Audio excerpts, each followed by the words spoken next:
I am currently sitting in a sauna on a tiny little island in Maine. Do you know what Maine is famous for? You? Oh, that's Rhode Island. Yeah. No, I don't know. I was hoping you knew, but Oh, you were asking. yeah. Hey, Maine. Lobster. There we go. Lobster. And this is Shut Up, Nick Lachey.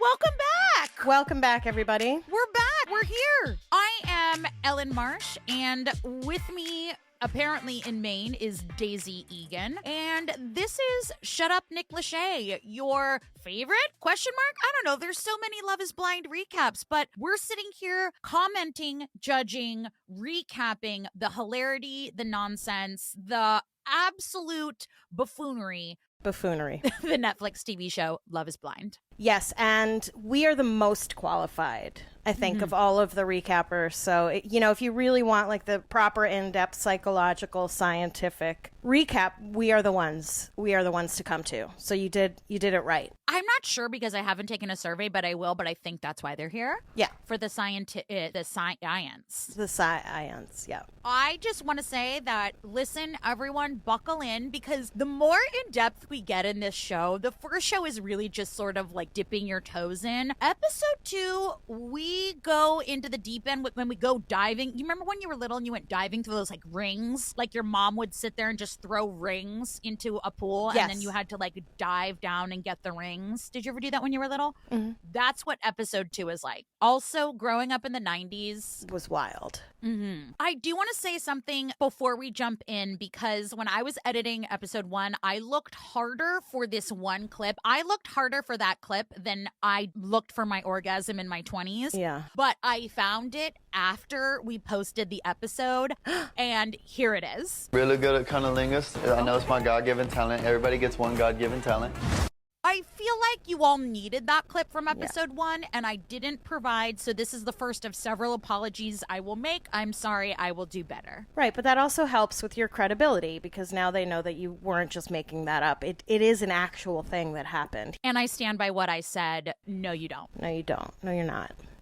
No. All right. Should we jump in? Yeah. Let's jump into episode 2. So also we learned that Izzy's real name is Ismael. There we go. Thank you. Yeah. He does say it very fast, and it sounds like he doesn't really want people to know that. Right. So, Izzy it is. In episode 2, we start in the men's quarters or like the men's flat or whatever you want to call them. And this is like the moment in the show where there are the guys we haven't seen before. Yeah, they're all doing a circle jerk. Yeah, but it's like, this is the time when they go home and they're like, hey, you guys, I was on Love is Blind. If you go to 1 minute and 13 seconds of episode 2, I'm there in the salmon-colored chinos. Right, I'm the one playing cornhole. Yeah. Like, we see Carter, who's apparently a fisherman. Yeah. And I don't mean to say apparently, like, I'm sure he is a fisherman. It's just like, yeah. I mean, I don't know if I've ever met a fisherman in person, but I don't know if he's like a fisherman by trade or if he's like, hey, just like, right, fisherman. But Carter was there. Yeah, Carter was there. He was featured briefly in episode 1. Yeah. When he told Stacy that a picture of a fish on her Instagram would be guaranteed 100 followers, and she didn't get it. She did not get that he was making a jokies. It wasn't funny. It wasn't funny. Jokes are meant to be funny. Yeah. And Josh, who's a sales rep. Hi, Josh. I'm sure you're very nice, but we haven't seen you on this show. I doubt you're going to be on the show at this point. But, like, say hi to all your friends in Spokane, I guess. Right. Yeah. And then there's a fascinating conversation about would you rather be killed by a shark or a alligator? And then sort of a debate about what an alligator is. So that's what's happening over in the men's quarters. And then in the women's quarters, we see all these women that we haven't seen and we're not going to see. Hi, you're beautiful. You all have great blowouts. But so I want it to be known that in some past seasons, some former contestants have come forward and said that their living conditions weren't great. Like they weren't fed. They were given too much booze. They worked at crazy hours. So I love that in this episode, whenever they are given the opportunity, they just pan to like bagels. Yep. They're like, look, we're not exploitive. Like, I'm sure that Netflix was just covering covering their legal asses and been like, but did you see the bagels? They had bagels. Yeah, but bagels, that's all you need. Yeah, it was just so funny. They're like, can you grab a can of Pringles? Just a flatbread or maybe some mozzarella sticks. Just walk around with it just so we don't get sued. There does seem to be more food shots Right? in this season, for sure. Yes. It's for sure strategic. Yeah. There's also Renee, who is a veterinarian, which thank you for your service. And Chandra, who's probably not going to be on the show. She's a flight attendant. Yeah. I don't know. Maybe they have lovely connections. Do you think like they were on the show, didn't have a connection? And do you think they weed them out or do they go through the whole pod thing? Like, what do you think? I am not sure. I think that I would imagine they send them. No, you know what? They probably keep them just in case there's drama. Right. And like, what happens if not enough people get engaged? Do they go back? I don't know. You know, All these women pop up and you were like, who are you? yes, there were a lot. It was a lot. I personally would love to see the Love is Blind Rejects Totally. episodes. I would love to just see the to cut. see what it is that we're actually missing. That would be a whole separate. I would go behind a paywall for that, actually. I would too. I would stop using my parents' Netflix password I wouldn't. for that one. So we open up after the getting to know yous in the quarters. Milton and Lydia have a little beach themed date. I think it's so cute because they're kind of like going deeper on their dates, right? Yeah. I guess this year they're doing like a little setup of a date. Like they sent some PA to the Five Below with $125 and they're like, go nuts. Make these rooms all themes, I guess. Yeah. And so we get a little bit into Milton's quote-unquote sad childhood, but he really doesn't tell us too much. He was born in Hawaii, he grew up partly in Japan, he had terrible grades, and then he came to the U.S. and his grades improved, which is not a function of his brain. It's really a function of our school system. Right. I actually now kind of love Milton a little bit. Like, I don't want to date him, and he's super awkward. Yes. But also, did we talk last episode that Izzy cut things off with Lydia? To be honest, now I can't remember if he did it at the end of episode 1 or the beginning of episode 2. Well, Izzy cut things off with Lydia. Yeah, Izzy cuts things off with Lydia, and she is blindsided. Blindsided. She did not see it coming. Yeah, and she's brokenhearted, which that's fair. Right. She says to the camera that he didn't give me a reason. And I was like, no, actually, honey, he did give you a reason. He said he had a deeper connection with someone else. And that is a reason. I get that. This sucks. Yeah. But when you come on a show like this, you run the risk of not getting what you want, and that's life. It sucks. We've all been there. Right. And then she deals with that by sort of trauma dumping on Milton. Mm-hmm. Yeah, she says, can I be real with you? And then she just spews. Can I talk to you? What was that? Can I talk to you for real? Yeah, for sure. What's wrong?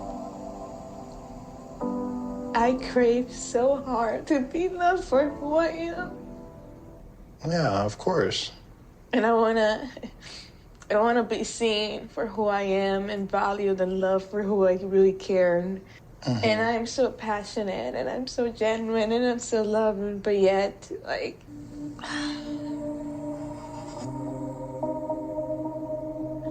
I crave so bad to be loved.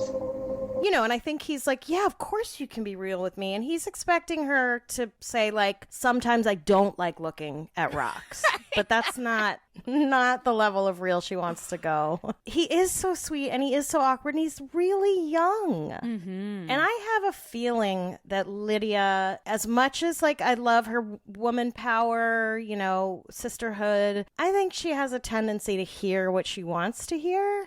It's giving emotional damage. For sure. Yeah.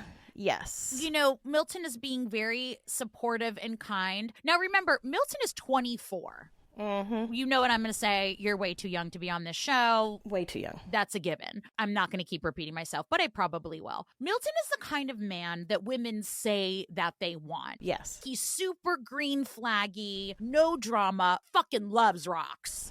This man has never met a rock that he didn't love more. A little boring. Yeah. Right? Isn't he sort of everything that women are like, I just want someone nice and kind and supportive and listen to me? It's like, no, you don't. No. Because also, I have a feeling that he's the kind of guy who you just have to explain every single thing to him. Plus, he probably doesn't know how to clean up after himself yet. Like, he's a child. He's an actual literal child. Yeah. And Milton tells Lydia that she is his strongest connection and says that she's vulnerable and she's gonna be a good mother. Ooh, yeah. Okay, my red flag says, are you looking for a mother? Yeah. Right? Yeah, and her reaction to that, too, I mean, it's pretty quick. I rewound it a couple times. She just goes, oh. I did not know how to read what her reaction was, but that was a statement and a half right there. How are you on age differences? Kurt is 12 years older than me.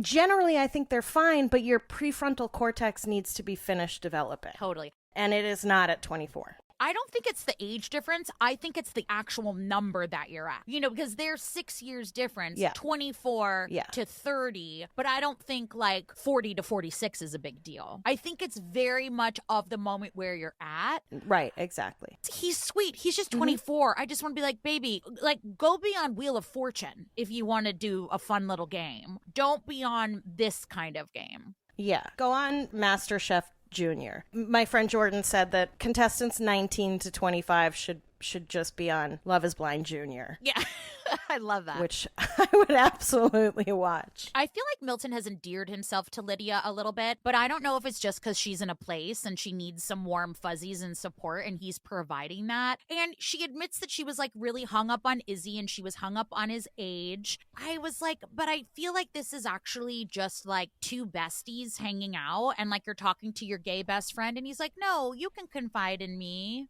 Yeah. And then at the end, Lydia falls out of her $3.99 beach chair that they got at the Five Below, and the clever editors play a song, like from one of those free song catalog website that says, I'm fallen for you. Look at you. Look at you. That was so cute.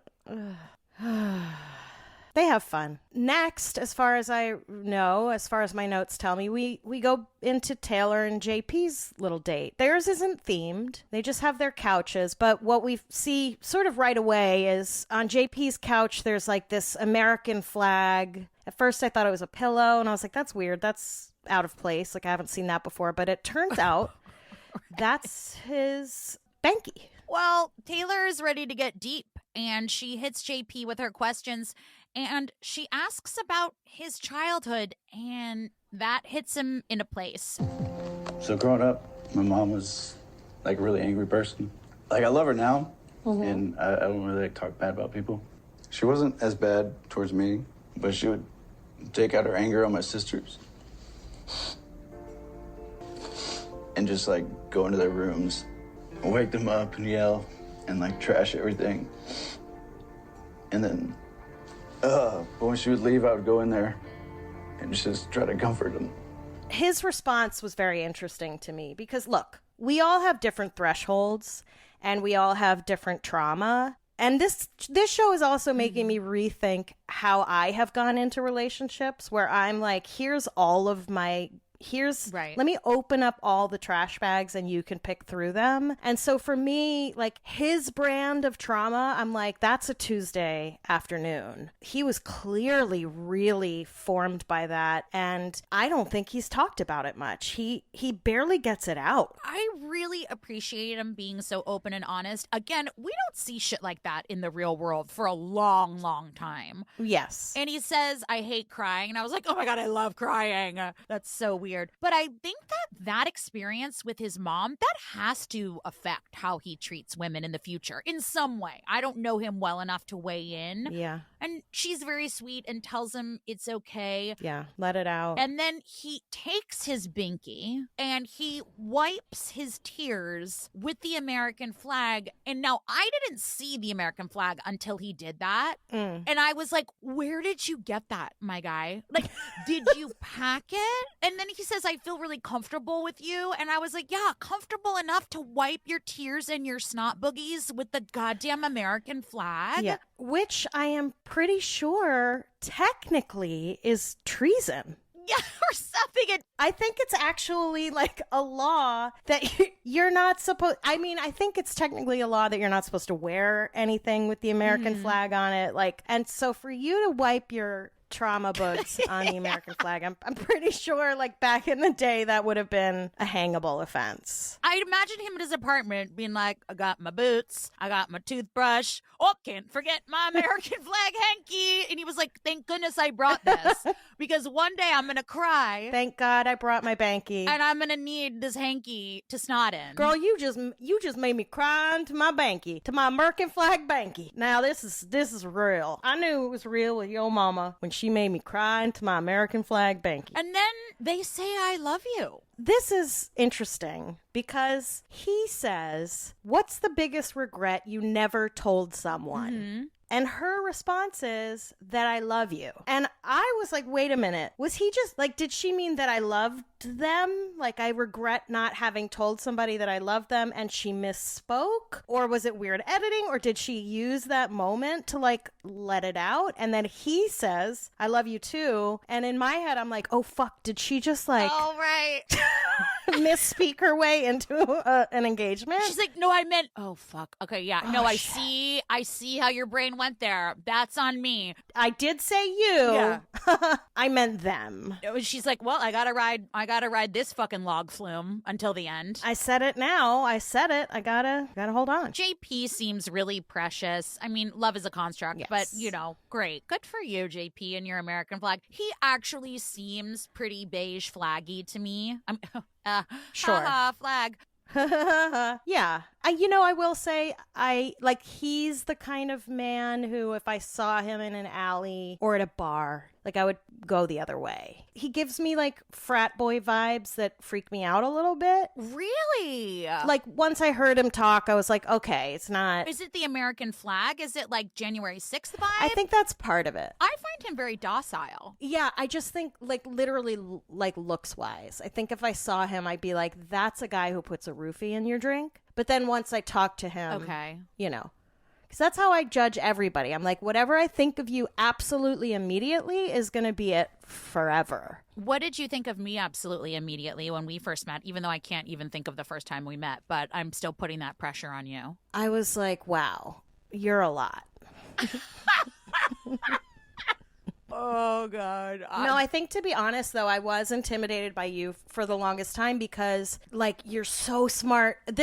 I'm being honest right now. Like, you're so smart. You're so funny. You're so talented. And, like, you really come across as, like, you know what the fuck you want. You know who you are. And I just, like, there's always been, up until I really got to know you and I was like, oh, she's garbage. I have felt like you are goals, #goals, Aw, because I am the same way. I'm pretty harsh on my first impression. My first impression is actually usually right, and a lot of times with men, I'll ignore that because you're over 6 feet. Yeah. You know what I mean? He can pick you up and spin you around his dick. Yeah. Follow me for more dating advice. Yeah. But we're back at the women's quarters. Lydia's being a down bitch as far as I'm concerned still. I feel like she's really supporting the other women, but I don't know if that's because she's so messed up it's easier for her to help others. Because Lydia should be in therapy. I can hear it in her voice. But she's kind of talking Aaliyah through this whole Lachey fiasco, right? Yeah. Yes. And she sort of echoes what I said last episode, which is, this is everything to do with him. Right. And I was like, thank you for saying that, because I really, really believe that. And we're going to get into the Uche Aaliyah next little talk, and my point will be proven yet again. Yeah, 100%. When she said that, I was like, ding, ding. Ellen Marie Marsh, for sure. She's very adamant. And I think in some ways that's like her Puerto Rican culture. She's very like, she identifies really hard with that. But yeah, it's like there's a feeling of like, you should be journaling right now, Mm-hmm. Of course, you can never know if it's editing or not, because remember, we're watching this episode by episode. We're in time reporting on this, so we have no idea what happens. And I love it that way. I don't know if they're editing it to be that Lydia and Aaliyah are like besties and she's really leaning on her, or Lydia is like that with all the women and that's just the storyline they've Right. taken. I guess we'll see. You will find out. But if there was a camera in my house while the Uche and the Aaliyah conversation, you would have seen a little Italian woman with my arms crossed, one of my eyebrows raised, LOL, as if my eyebrows have moved in like 10 years. What was it that he said? Oh, she's like, you said, I don't know if I can trust you, all these things. And he goes, did I say any of those things? And she goes, yes. Oh, yeah. I wanted to be like, someone roll fucking tape. And Aaliyah was like, she said everything right. She was like, I don't want to be in a relationship where I'm going to be judged by my partner. And she says, you made me feel not worthy. And then, those PAs that went to Five Below for the decorations, Uche had them go and scrounge up all the rest of the audacity that was left. I was like, this man gives me narc vibes. Now, last episode I wasn't sure. Everyone has a past. Everyone makes mistakes. Sure. And he says it just surprised me. Totally fair. Surprise is not the thing that came out of your mouth. Exactly. Like an adult would have said, hey, I'm a little taken aback by this information. Can I have a minute to process this? Not verbally berate her for her past mistake when she was vulnerable and shared it with you, and then make her feel like shit and let her cry her eyes out, because that's not being surprised. That's emotional manipulation. That is absolutely emotional manipulation. And then she continues a little bit about how it made her feel. And his response is, well, do you think if we got married, we would never have another disagreement ever again? Dude, that's not the fucking point. Okay, so you're saying that because we're going to argue and disagree over the course of our lives, I can't tell you that you hurt me? Like, what is that statement? Listen, I have subscribed to this newsletter before. What he does, now, I'm sure you flagged this, but I want everyone to watch this from here on out, because emotional manipulators will play mind games in order to seize the power. Yeah. Either in the moment or in the relationship, right? His ultimate goal was to have power. So he was exploiting her mistakes to set him up to be in a more powerful position, right? I was like, dude, you need to give me some harder ones, because this is so... Yeah, this is basic. This is basic. His emotional manipulation lacks subtlety. It's like a Bugs Bunny anvil on top of this woman's fucking head. He is the coyote putting the painting of the tunnel on the side of the mountain. Yeah. He's basically like, hey, tell me something good that I can preferably use at a later date to hold over your head. I was like, She says, how can I feel comfortable telling you something else knowing you won't judge me? And she's well within her right. Then tell me if you notice this. Well, first of all, he apologizes, and it's less of an apology and more of like an accusation. And I apologize to you. I am sorry about it. Like, there's definitely a but in his voice. And then he says, I have a hard time with trust. I was like, you're not a unicorn. We all have trust issues. I have trust issues because people have lying issues. Okay? We all have that. But then, did you hear this? This is what struck me the most. Or he asks if she forgives him. Yeah. And she takes a moment, fair, and says that she does. And then he didn't say thank you. He said, I'm glad. Yeah. Did that strike you? It did. I didn't write it down, but yes, absolutely. I was just like, oh. Because to me, that was a win. Yeah. It was a win. So I'm glad I won this. I won your affections back. No humility. No. You know what I'm saying? Do you forgive me? Yes, thank you. I'm sorry that I reacted that way. Thank you. I'm really going to work on not ever doing that again. I'm glad, because a narcissist, and now I do feel comfortable calling him that, I didn't last week, they invalidate you. Yeah. Their tactics are always self-serving. Like, this woman, I'm telling you, I love Aaliyah, but I am saying she is going to end up absolutely emotionally depleted. I hope she runs away. When I think it was Lydia who was like, or no, it was Aaliyah herself who was like, he's going to have to meet me halfway. I was like, he's going to have to go about 95% at this point. And then he says at the end, are you still my girlfriend? Not, I'm glad we worked that out. Are we going to move past this? It's the ownership. Yeah, are you still mine? Are you still mine? It's 101. This guy is throwing softballs. He reminds me so much of my ex-girlfriend. It's scary. Like, it's I hate to use this word, but it is triggering. I'm watching it and I'm like, I'm watching a playback of that relationship, and I'm watching myself get pulled in by her, through this guy. And it's gross, and it's so obvious. But now, having come out of that, because I was in a couple of really emotionally abusive relationships, as I've talked about for hours at end, do you flag that now? Not only in your life, but is it so blatant to you that you see that? Did you see it at the time? I knew something was wrong, but I didn't know what it was. I largely blamed myself. Oh, good. Oh, yeah, that's healthy. I'm glad. I was going to say, I hope you blame yourself. I wouldn't have been able to put my finger on it at all. And it wasn't until I saw like a meme or something that said, someone who loves you uses your past to learn how to love you better, not as a weapon. And I was like, oh, that's what that was. Totally. I think now if anybody were to talk to me that way, I would run. It's so clear as day to me. Just the tactics and the playbook. The playbook is usually the same. It's like they all subscribe to the same website and they're like, yes, please forward the information. It's very, very weird. In all these passing things, we see all these people that we're never going to get to know, like Renee, who's a veterinarian we see for 14 seconds. She looks lovely. And now we're with Stacy and Izzy, who says, I have so much fun with Ezra.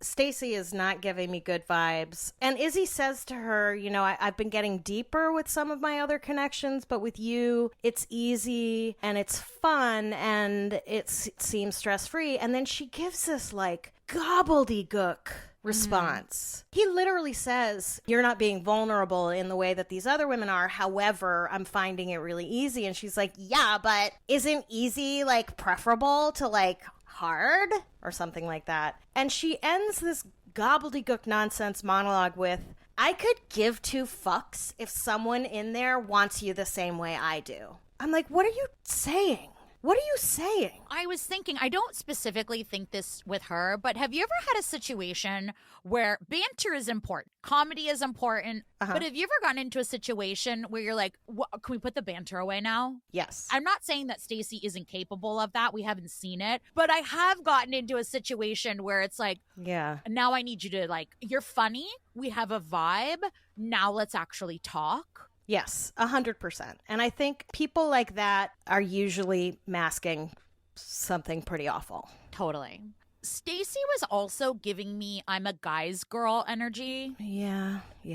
Always beware of a woman who doesn't have women friends. 100%. She was giving me those like, oh yeah, I am like cool with the guys. Like the kids would say she's a pick-me. Yeah, that's what that means. Okay, good. Yeah, absolutely. I think, for somebody to say like, hey, like you're not as vulnerable with me, and for her to like attack all the other women in the game is just like, that's not. Well, because I see women like that, and it's number one, my first emotion is disappointed, but women who pride themselves on being like a guy's friend, and I'm not saying don't have guy friends. I have wonderful guy friends. I can't think of any of their names off the top of my head, but what I see is that like a twisted kind of like entitlement.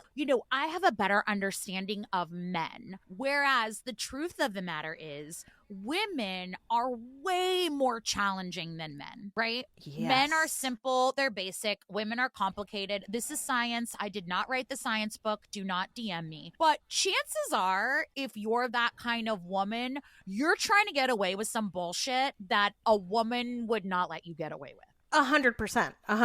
I think that if the tables were turned and it was a guy who just was like yuckity the whole time, a woman would be like, that's way too red flaggy for me. And also, I think the fact of the matter is that it speaks to how much she does not like other women. I think it has to do with like a deep-seated misogyny and a self-hatred. Totally. I totally agree, because it's an insecurity thing. And I'm not saying that women can't like quote manly things, like you can like sports and gaming. Oh, of course. But you can still hang out with other women. All of my deepest connections are with women. And I'm not saying, women rule and men's no, that is what I'm saying. That is correct. It's not going to serve her in the long run. It's really not. No, it isn't. She will find at some point that she is on an island by herself, and she'll wonder how she got there. And we'll all be like, well, this is why. And it's interesting that he said he was thinking of her naked on the second day, which is fair.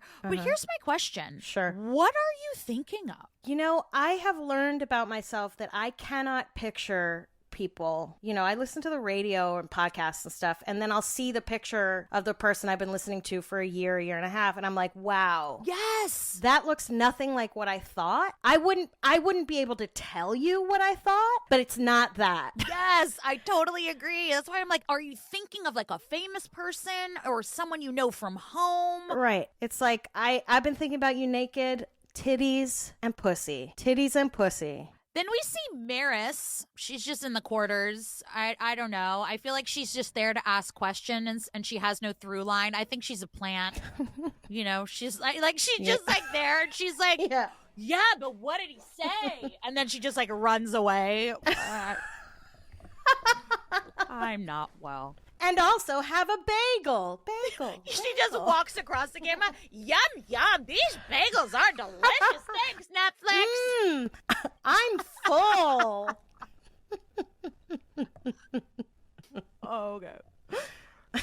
Johnny and Chris have a spa date. You know, they're both in a spa. And he's sort of talking to her about, like, I'd like you to meet my family. We have a lot of fun together, me and my family. And, like, everything he says, she goes, oh, that's so sweet. I was like, babe.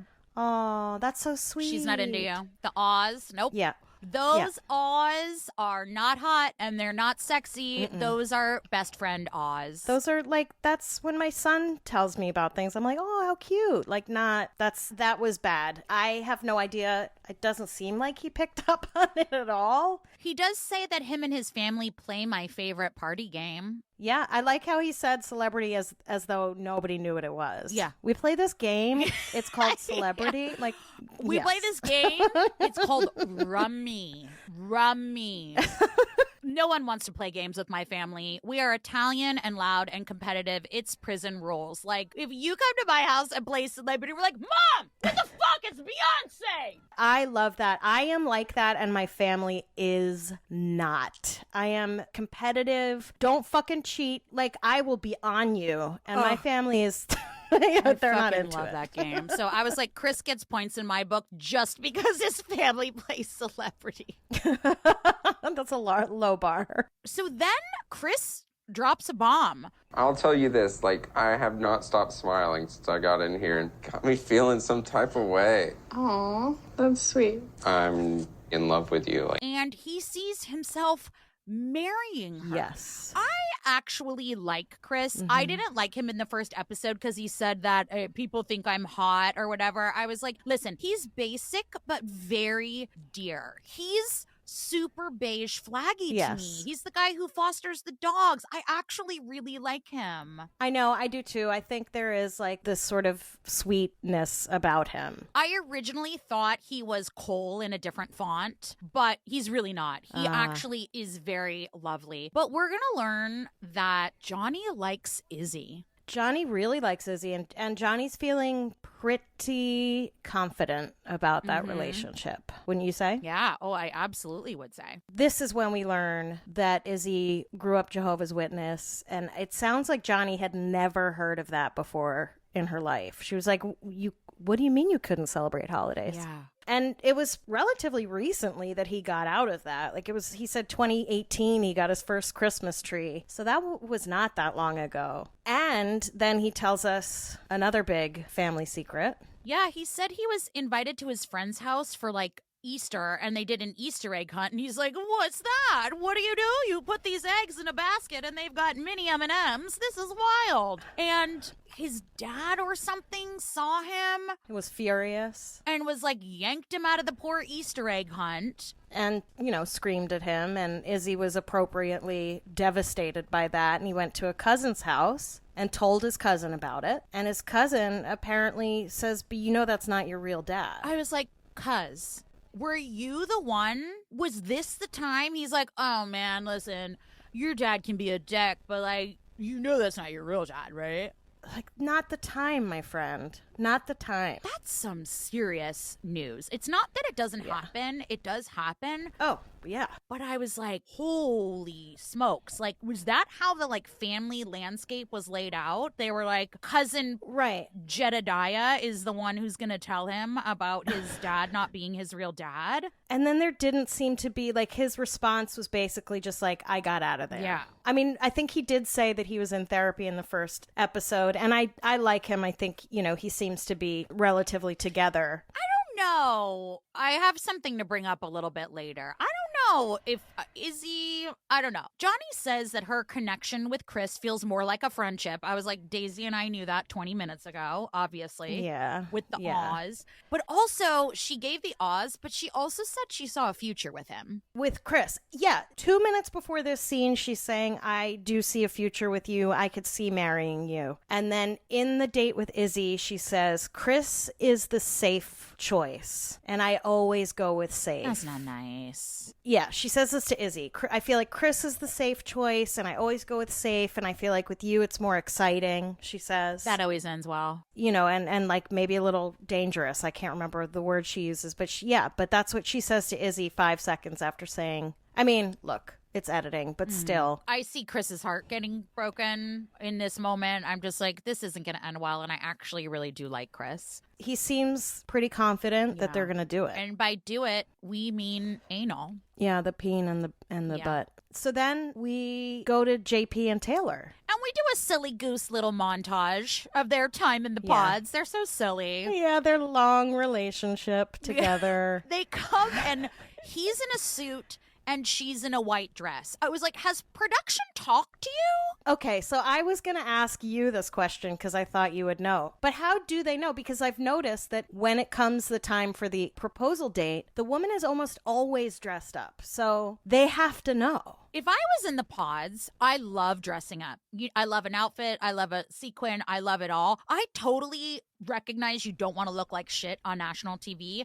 Do your hair, do your makeup, but babes, just like put on some sweats and a cardigan. Look cute and comfy. Well, and that's what they're normally wearing, I think, for most of the dates is like they're a little more comfy. So they must have gotten a heads up because he is in a suit and she is in a white slip dress. I thought it was strange that he didn't have his American flag banky, like even as like a little pocket square or something for the proposal. But yeah, you know, he gave her a pretty standard, like it seemed like it came out of a book, you know, how you propose to somebody. He was crying. He was emotional. I actually wrote not an American flag in sight. That's all I wrote. He's sweet. I actually think that, I don't know. She accepts. One down. Yeah, it just was very basic. Yeah, it was basic. They are a little basic. And she says, I'll love you forever. And I was like, we'll see how that holds up when he leaves his wet towel on the floor to get mildewy and he smells like beef and cheese. But good luck to everyone, you know? Right. We'll see how you feel when you have to clean the cum out of his American flag banky. I can only come in the banky. I got to spill my seed on the country. Okay. So we go back to Chris and Johnny. Yeah. Chris is in it. Chris is in it. He is excited. He's certain. He is very certain. He is excited. She did just say to him, as far as we know, in their last date, I can see myself marrying you. I can see a future with you. So why wouldn't he be at this point? But at the beginning of their date, she's like this emoji. She's really evasive. And she's like, pretty good. Then she breaks the news. I do see it being like so easy with you. I like you a lot. I see how everything lines up with you. I do feel like emotionally I have a stronger connection to someone else. And I can't be torn between two people anymore. I appreciate it. I want you to know that I really did enjoy all of our time together. And I think you really, truly are an amazing and wonderful person. He's graceful. He's very graceful. And now I'm getting slight sociopath vibes from Johnny. I don't know if it was sociopath, but I'm getting a vibe. No, I don't know what it is. I'm getting a, like, I always choose the wrong guy. I'm telling you I always choose the wrong guy. And then I'm also not going to learn from my actions and keep repeating that cycle. You're right. But also, like, he just said all this stuff to her. She breaks up with him, and then he's like, you don't have to stay in the room. And she's like, okay, bye. Oh, you're right. You're right. She did do that. She's like, okay, see you later. And there's not like a, I'm so sorry. Like, there doesn't seem to be any, like, anything. You're right. She was like, it's going to be okay. And she's like putting her clogs on. She's like, no worries. Yeah. Like, you're so right. She was very lackluster in terms of the emotions. And Yeah. then I felt bad for Chris because he said he felt unworthy. And I was like, I recognize I'm in a very odd place in my life. And there's nothing wrong with wanting attention from a romantic relationship. But this is where the problem arises. It's when you rely completely on another person to feel confident about yourself Yes. and your life choices. We need to dismantle that way of thinking. Yes. And I don't hate love. I don't hate relationship. It's just this is something that I hate about these shows when I step back from the silliness is that, like, I am single for right now. I call it being self-partners. I date Nice. and I enjoy men. And, like, listen, if you need to hear this today and single best describes you, I think in the moment, single usually describes someone who doesn't need another person to complete them. That's not a thing for everyone. I'm just saying, like, I want him to know that he's, like, strong, and you are strong enough to enjoy life without depending on others. Yeah. And I feel like sometimes these people just want to get married. And you and I have had so many different color relationships, and we're old as dust. Yeah. And now I can safely say that's just not it. Like, and I'm saying this as someone who has made every mistake in the book. It takes strength to, like, not settle for less. And no one's going to tick every one of your boxes. That's unrealistic. Nobody is going to do that, and it's not healthy to expect that from your partner, from your friend either. You have the friend that you call when you're broken up with, and you have the friend that you call when you just want to go to brunch and have a good time. People are not supposed to be everything for us. Another thing that these shows are perpetuating is that people say, you need to put me first. I need to know that I'm going to be the most important thing in your life. No. You put you first. Yep. If you don't, look, I don't believe, like, if you don't love yourself, nobody can love you. But I do believe, like, you have to like yourself. Right. And just because one person doesn't want to marry you, and who knows how many breakups Chris has been through, but, like, that doesn't make you unworthy. It means that that person isn't for you right now. I just think the pressure to do the patriarchal thing, which is get married, have a baby, buy a house. It's called an escalator relationship. You are going on a thing, you can't get off, and these are the steps that you're gonna hit. It's funny because I never really started talking about my divorce in a very real way until I started podcasting, other than, to mention to my friends. And I remember finally someone saying, I can't remember in what context, like, I knew I wasn't in love with my husband when I got married with him. Same. And someone said, well, why did you get married? And the only answer I can come up with was because I thought I should.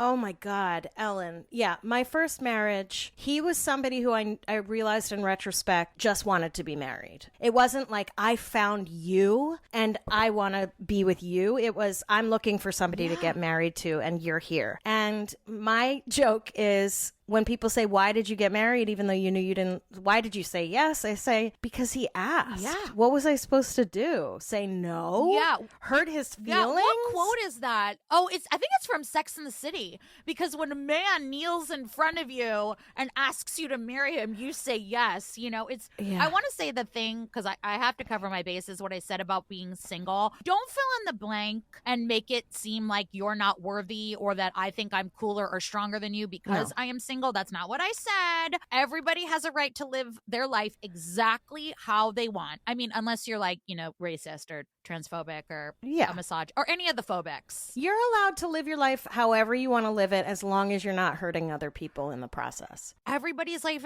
is different, and getting married isn't the end all. That's all. No. I wanted to give Chris a big ol' hug. Yes. Yeah, same. And then we go into Johnny and Izzy, right? Yeah. Izzy wants to be loved unconditionally. And Johnny tells Izzy that he heard she broke up with Chris. And then she goes, was he upset? Fuck. Oh, my God.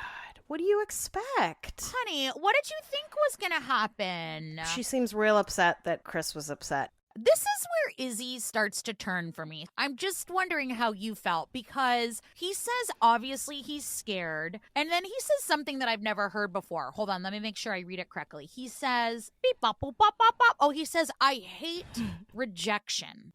Welcome to the world. Could you imagine someone being like, you know what I love? Well, a spa day, number one. And then number two would be rejection. Getting rejected. I love it. It feels so good. And then Johnny opens up about her past, that she had alluded to, you know, that she didn't have the greatest relationships, join the club. And it turns out it's pretty sad. My longest relationship was with someone who struggled with addiction. After we broke up over the drugs, fast forward 2 years later, I was married to someone else. A girl messaged me on Facebook. The only person I have ever loved in my life died of a drug overdose. I've never really had that feeling for anyone else. I think I consider him the only person I've ever been in love with. And Izzy's reaction to this story, to me, is weird. Okay, because it immediately struck me as weird. And then in the shower this morning, I had some follow-up thoughts. So tell me what you thought. I don't know. Again, everybody has a different threshold for trauma. But to me, I was like, yeah, this is a thing that happens to people, you know? Like, his response is like, oh, man. And I'm like, what are you oh-manning? I originally wrote, Izzy doesn't handle this well, ? I wrote, he's removed and he's quiet. But he does say, you know, she's like, Izzy, talk. Why aren't you talking? And then he just said, I'm caught off guard. And at first I was like, dude, like, support her. But then I thought again, and I was like, we're watching from the outside. I'm sure there was much more to the conversation. We saw an edited version. Yeah. And then I thought to myself, I don't think that was like a trauma dump. I think she was genuinely sharing, because she keeps calling herself a red flag, right? And I don't know why she keeps calling herself a red flag. And as someone who uses self-deprecating humor, I understand it's better to say something before someone else does. She's like, am I a red flag? I just want to tell you I'm a red flag. Anyway. Also, I kind of felt when she was like, I mean, don't shut down, just get blah, blah. But also, when you tell someone who you love and you think loves you, I do think that Izzy has feelings for Johnny. You can't really put your expectations of their reaction onto the information that you just gave them. I was right with you at the beginning, and then he actually was very clear. He said, this has caught me off guard. That's a big story. I was married. I didn't marry the man I loved. The man I loved had substance use disorder. He died. It was a lot of information. So I felt like she was looking at him to be okay right then. And say, it's okay. And I'm sure it was. But a little bit in my mind, I don't know if you agree, I really had the same thought. But I was like, why are you telling him how to process that information? And in a timely manner that works for you. She was just looking for him to say, it's okay, we'll work through it, I love you. I think that, like, she was sort of demanding a response, and then he says this. Do you feel like anyone could ever fill that role? Fair question, maybe ill-timed. Maybe that should have been for later. But I felt like that she got very defensive at this news that she just dropped on him. I don't know, what do you think? Yeah, I agree. I think what creeped me out about his response was I don't know, for me it seemed like I was just confused at how he responded. You are not entitled to a reaction, ever. Like, that's called staying on your side of the street. You can say what you need to say, and the way the person responds is the way the person responds. I have been, like, accused of, like, shutting down, you know, in, like, difficult situations. I think that's my flight response. But for me, I need to walk away to process, or I'm not going to say what is real. And I think the appropriate thing to have done on both ends of that conversation would have been to be like, you know what? I'm still with you. Can I have some time to process that? I agree. I totally empathize with her and totally empathize with her opening up her life and her vulnerability. I was like, but you can't sort of demand a response from him. And then I felt like when he was pressured for a response, his question was like not not really appropriate. But then was he giving her that question just to say something? I think you're spot on. I think the appropriate thing would to be like, I need a minute. And I'm sure that wouldn't have made her feel good because she just wanted the validation that she's not broken and that she's okay and she's still a good person. And she says she's in love with him. Listen, Johnny has been really honest in saying she's been in a lot of really bad relationships. And I think choosing Izzy over Chris was another bad decision. I agree. They call it a night. It's a little contentious. It is. She says this conversation's not going to be productive. Yes, I agree. It is not going to be productive. I'm not convinced Izzy isn't trying to be a reformed fuckboy. Ooh. I'm not convinced yet. I could be totally wrong. Okay. But then they go back to the flat, or I guess I'm British now, and Johnny was like, he either chooses me or he doesn't. I was like, I mean, thank you for outlining the whole basis of the show. But then she puts a stink on it. She says he's not going to be happy with Stacey. And it's like, girl, I agree, but like, don't do that. We've been doing okay so far. You don't have to do that. Those two need therapy, not marriage. That goes for, when I say those two, I mean all of them. All of them. All 30 of them. And then we are going to see our first couple meet each other in that hallway, I call it, for the first time. Taylor and JP. And Taylor says, she said, I don't know what he looks like, but last night I had a dream of blonde hair and tan skin and white teeth. And I was like, you mean like a Ken doll? Is that what you had a dream of? And she's like, and an American flag snot rag. Yeah. Nailed it. I like that she's like, I don't know what color he is. And I'm like, girl, come on. Yes, you do.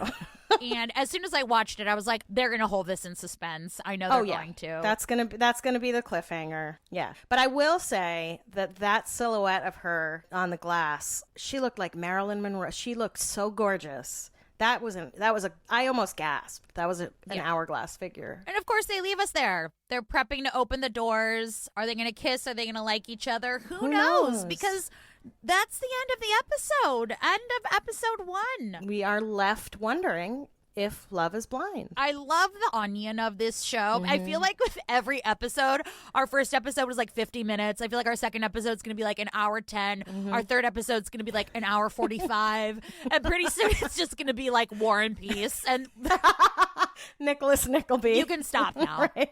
We'll be like, so now we're going to take a 1-hour break and we'll be back for another 4-hour segment on episode 15. Yeah.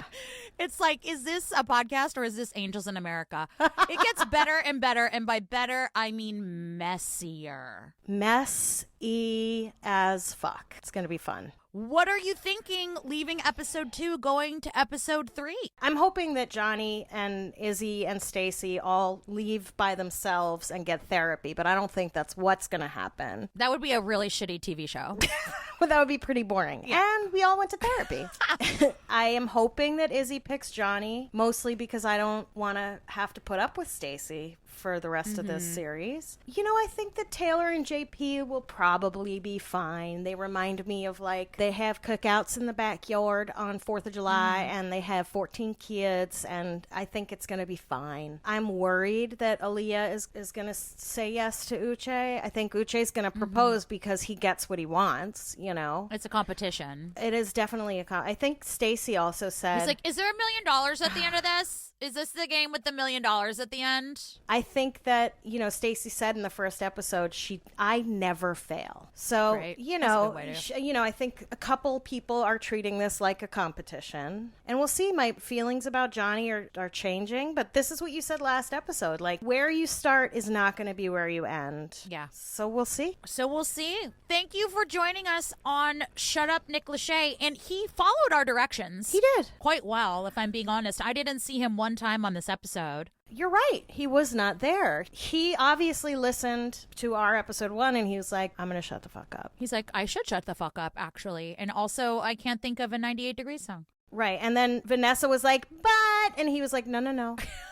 Thank you for joining us on Shut Up, Nick Lachey. I am Ellen Marsh. I am, of course, Daisy Egan. Please follow us on Grab Bag Collab, where you can obviously get all of the rest of the amazing content that they have. You can follow us individually. Where can they find you on socials, Daisy? I am at Daisy Egan, EAGAN, and I'm also at Dear Daisy Pod for my other podcast on Grab Bag, and I'm also at Strange and Unexplained. Is it SNU Pod on socials? And that's where you can find me. How about you? I am at Ellen Marsh on all platforms. That is Ellen with a Y, except for TikTok. I decided to randomly add my middle name. I regret that immediately. It's Ellen Marie Marsh, and you can listen to my other podcasts. You can find me wherever you get your podcasts with Joey Taranto at I Think Not Pod. You can follow us on socials, and Rabia and Ellen for our true crime talk show, where we talk about the true crime with a guest every week. And soon, very soon, we will have Tony Award-winning Daisy Egan. I love her. Send us a message or a comment on Patreon if you have any insights or any hot takes on the episode, and we will read them next episode, because as we get further and further into this series, there's just going to be a whole lot more to unpack. Tell all your friends to join us over on patreon.com/grabbagcollab, and we'll see you there. See you later.